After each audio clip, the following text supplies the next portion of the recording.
Phyllis Diller didn't just make people laugh, she rewrote the rules for women in comedy. With her wild, untamed hair, flamboyant dresses, and explosive cackle, she turned the stage into a playground for irreverent humor. Her fictional husband, Fang, became a symbol of the chaos she mined from real life. But behind every joke was a woman who had learned to survive through laughter. Her humor was her armor, her stage persona, a shield against heartbreak, loss, and the loneliness that lingered long after the lights went down. Born in 1917 in Lima, Ohio, Phyllis grew up in a world defined by strict parents and quiet rooms. Surrounded by older adults and frequent funerals, she developed an uncanny comfort with life's darker corners. Music offered her an escape.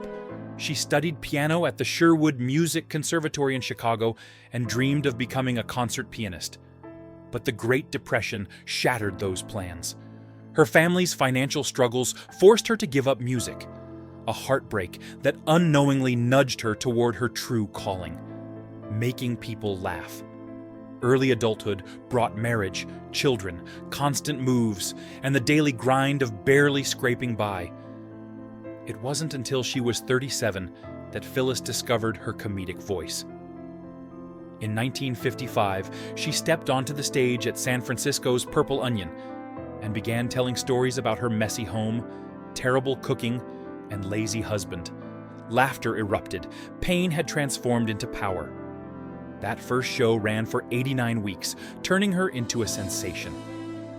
At a time when female comedians were almost non-existent, Phyllis wore her fright wig, gripped her long cigarette holder, and claimed the spotlight with fearless energy. Through the 1960s and beyond, her presence on television and in clubs reshaped comedy.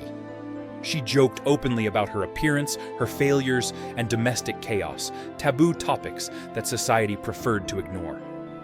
Behind the humor was an incredibly disciplined artist who meticulously cataloged tens of thousands of jokes. Exhaustion was constant. She often performed hundreds of shows a year. Yet she never stopped. Her laugh, as uproarious as it was contagious, became both her signature and her sanctuary. Yet life off stage was far from easy. Her first marriage ended under financial strain and emotional distance. Her second ended painfully as well. Alone, she raised 5 children, including weekly visits to her daughter Sally, who lived with mental illness. For decades, she carried this pain privately, channeling it into work. When Sally died in 1993, Phyllis buried her grief behind wigs and microphones, performing through heartbreak once more.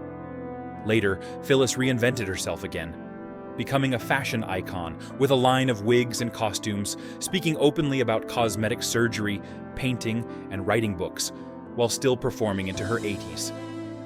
Even after heart failure and pacemaker surgery, she refused to retire, insisting that laughter was her lifeline. Phyllis Diller died in 2012 at 95, leaving a legacy that fused comedy with courage. Behind the exaggerated hair and one-liners was a woman who used humor not to hide, but to heal.